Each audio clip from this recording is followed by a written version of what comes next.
Bonjour les amis. Bonjour. Alors tu sais où nous sommes? Je sais où nous sommes. Je sais pas. Dites-moi-en. Alexandre le Grand, non? Charlemagne? Non, on va arrêter de rigoler. Nous Monsieur sommes Jean de Jean-Pierre. De Bernard Arnault. donc monsieur Xavier Niel. Xavier Niel, ouais. C'est un sacré personnage, hein, qui a une sacrée histoire. Et donc, petite histoire sur le Palais Rose. Ça s'appelle le Palais Rose. Pourquoi il s'appelle le Palais Rose donc? Eh bien, disons que c'est un hôtel particulier qui fut construit d'abord dans le parc de la Muette en 1925 par les architectes Guimelin et Xavier L'Enfant. Il est situé au début de la rue d'Andigny, là, tu vois. D'accord. La rue d'Andigny est là, à la Muette, hein, dans le 16e, au métro La Muette. Et a pour voisin immédiat l'ambassade d'Irak qui est là. D'accord, nous voyons le drapeau. Voilà. Qui est situé au numéro 7. C'est un terrain qui est construit sur environ 1500 mètres carrés, ce qui n'est pas énorme, mais ce qui est pas mal quand même. Mais dans le 16e, mais bon, Vu le prix du mètre carré, c'est quand même pas mal. Ouais, mais c'est pas le grand, mais c'est pas mal quand même. Pour un hôtel particulier, c'est pas mal. Qui donne à l'arrière sur les jardins du Ranelagh. D'accord. On n'a pas accès, mais... Alors, sur le plan architectural, disons qu'il y a une sculpture du portail d'entrée identique, qui indique la date de 1920, pardon. Voilà, je ne sais pas où c'est, ouais, je ne sais pas. Et bien que le permis de construire ne fut demandé qu'en mars 1925 et délivré le 25 avril suivant. Le commanditaire de cet hôtel particulier, qui reprend certains points d'architecte du Grand Trianon, comme disait notre camarade du Grand Trianon de Versailles, était un banquier parisien, Jacques Delapisse. Excuse-moi, je suis vulgaire. Ce n'est pas grave, soyons vulgaires, nous pouvons, de temps en temps. La date de 1925 semble confirmée par l'inauguration de la rue Générale d'Andigny elle-même, intervenue 2 ans plus tôt, qui se situe donc en travers du parc de la Muette. Le Palais Rose est en forme de carré avec 17,70 mètres carrés de côté, construit entièrement en pierre de taille. Il comporte un rez-de-chaussée et un mansard. L'ensemble développe environ 600 mètres carrés de surface. Quand même, 600 mètres carrés. Ouais, quand même 600 mètres carrés. Fais voir à nos amis quand même. Ouais, Fais voir à nos amis. Voilà, je vous montre cette belle demeure, le Palais Rose. 600 mètres carrés en pierre de taille. Donc c'est quand même assez imposant quand même. C'est pas tout petit, comme on pourrait dire. Il y a certains points d'architecture, hein, je répète, qui proviennent qui ont été pris au Grand Trianon de D'accord. Versailles. La façade sur rue comporte 5 travées d'arcade en plein cintre. Voilà, on est précis. On peut les montrer, les 5. 1, 2, 3, 4, 5. Séparés par 12 pilastres, dont 4 de marbre rose, d'où le nom, tu me posais la question tout à l'heure. Pourquoi la Villa Rose? Le Palais Rose. Le Palais Rose. Entourant la porte d'entrée, tu vois. Voilà, nous voyons le marbre rose, voilà. du marbre rose. Les 4 pilastres de marbre sont eux-mêmes séparés par une subtile ornementation sculptée en bas-relief. Alors on les voit les bas-reliefs. Hein. Ouais. Oh. Tu vois les bas-reliefs. Ouais. Alors, trophées, masques, feuilletage, allégorie.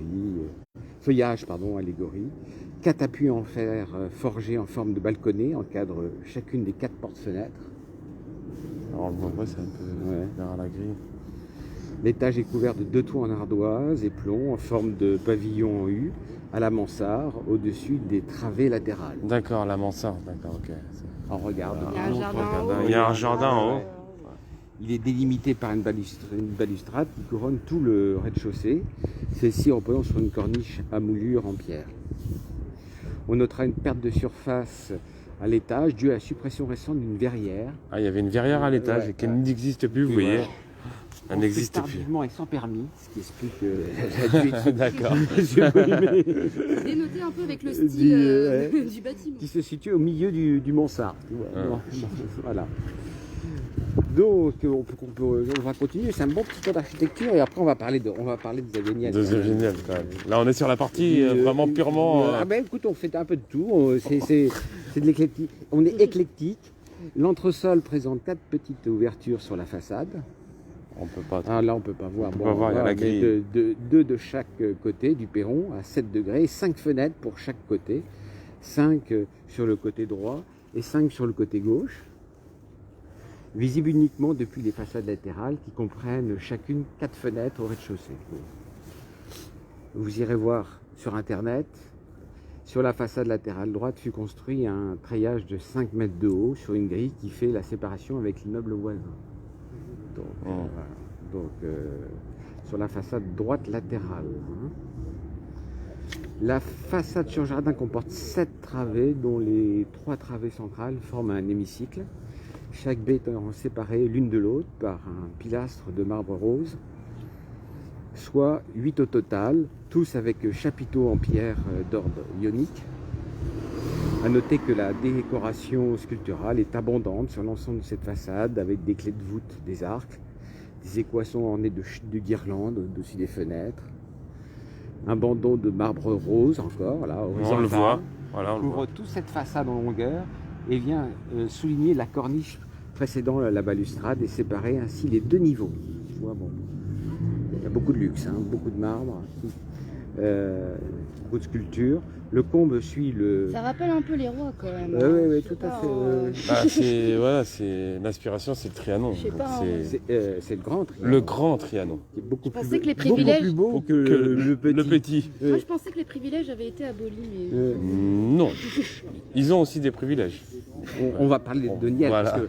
mais on en reparlera beaucoup, Niel, parce que c'est un roman. Mais alors, mais c'est énorme. Mais, arrête, on On va finir. va finir l'architecture, et après on va aborder le cas de Niel. Hmm. Le comble suit le mouvement de la façade avec des mansardes à demi cachées par la balustrade qui comporte 7 fenêtres. Cette façade sud repose sur une terrasse à 7 degrés qui donne directement sur le jardin attenant. Un nettoyage des façades a été entrepris en 2017, redonnant tout son éclat à la pierre de taille qui retrouve sa couleur originale. Bon, j'arrête là parce qu'il y a la suite sur internet. Vous verrez toutes les photos si vous voulez voir. Bon, c'est un très très bel endroit. Et je pense que ce palais rose ce pavillon, en quelque sorte, a probablement servi de modèle au château édifié par Lucien S dans le parc de la Muette. Le parc de la Muette, c'est tout près, bien entendu, pour Henri de Rothschild. Ça nous fait plaisir, ça. Wow. C'est 2 rue André Pascal, c'est aujourd'hui le siège de l'OCDE. Oui. oui. Voilà. D'accord. Alors, l'OCDE, c'est une des rares organisations avec l'UNESCO internationale qui est non européenne, qui est à Paris. Il n'y en a pas beaucoup. D'accord. Donc voilà. Alors maintenant, on va parler de... Xavier. Oh Oh là là là, là, on va en avoir pour la journée presque. Non, mais là, et on fera vraiment une émission spéciale, mais Ouais. vraiment détaillée et tout. Ouais, On ouais. va faire un truc, peut-être même un streamward, ça serait Ouais, bien. ouais. Parce que là, c'est vraiment, il faut travailler à fond. Mm. Alors, Xavier Niel, il y a des choses assez marrantes. La dernière de Xavier Niel, sur Xavier Niel, c'est Juan Branco qui a sorti ça, il y a quelques jours. Claudia Tavares, ancienne animatrice du Minitel de Xavier Niel, raconte pour la première fois les dessous sordides de sa fortune.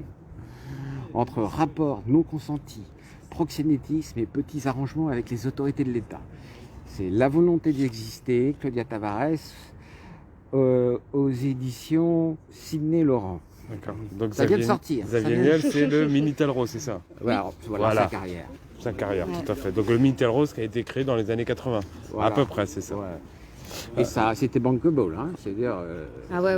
Oui, c'était tout un business derrière. il y a tout un business, et puis c'était Tout était fait pour rallonger la durée de voilà, la l'appel. durée, il y avait des gens qui étaient derrière, il y avait Ouais.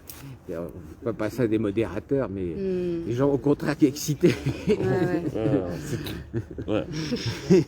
Donc ça a marché vraiment le Minitel Rose. Ah ça. bah oui, ça, c'était le début de sa fortune. Alors justement, il y a Mediapart. Bah, il n'y avait pas internet, donc oui, il y en a qui y passaient beaucoup de temps, hein, je pense. Sur le- Ben, l'avantage, c'est que bon, c'était un peu chiant quand même, Ouais. à force, donc Mm. c'était un peu quand même rudimentaire. C'était un peu du traitement de texte, quoi. Même pas, même moins bien. En moins bien. Ouais. Avec quelques images qui apparaissaient, tu sais. Ah ouais. Ouais, les C'était images la nickel, préhistoire ça. finalement de l'érotisme. Enfin, de l'érotisme. Il paraît que justement, on avait le choix. C'est Giscard qui a préféré le Minitel à l'Internet, paraît-il.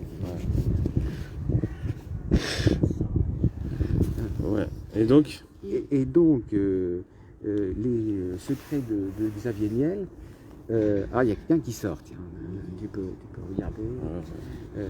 Et les secrets de Xavier Niel, c'est Laurent Mauduit qui a écrit beaucoup sur Xavier Niel dans Mediapart. Moi j'aime beaucoup Laurent Mauduit, parce que c'est l'un des grands journalistes d'investigation spécialisé sur les oligarques.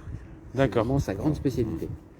Et c'est lui qui a permis aux constituants de publier, et c'est lui qui a authentifié la liste des constituants, la liste des membres au dîner du siècle D'accord, ok. de février, c'est lui qui l'a authentifié. D'accord, ok. D'accord, ok. Bon. On sait qu'il n'y a personne, on sait qu'il n'est pas chez lui. Alors Xavier Niel a d'autres propriétés, il a des propriétés à la Villa Montmorency, je crois qu'il en a Ah deux. ouais. Oui, c'est vrai, Oui, bah c'est oui, ça. oui. Oui, tout à fait. Il est Ouais, voisin ouais, ouais. avec M. Bolloré, M. Sarkozy.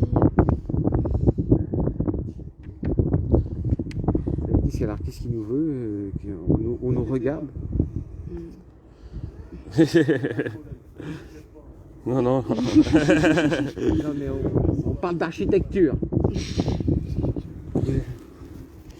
Donc, les secrets d'architecture. Les secrets de l'architecture. Financière. Voilà. Et les secrets de Xavier Niel. Alors, le jour où le patron de Free a fait fortune. En fait, il a escroqué plus ou moins un de ses. D'après Mauduit. Hein. Bon, alors, il faut regarder de manière précise, il faut lire l'article. Mais un certain Fernand Levelter, qui était son associé, il l'a spolié juste avant. Il a racheté à bas prix ses actions juste avant qu'il se développe dans le téléphone mobile.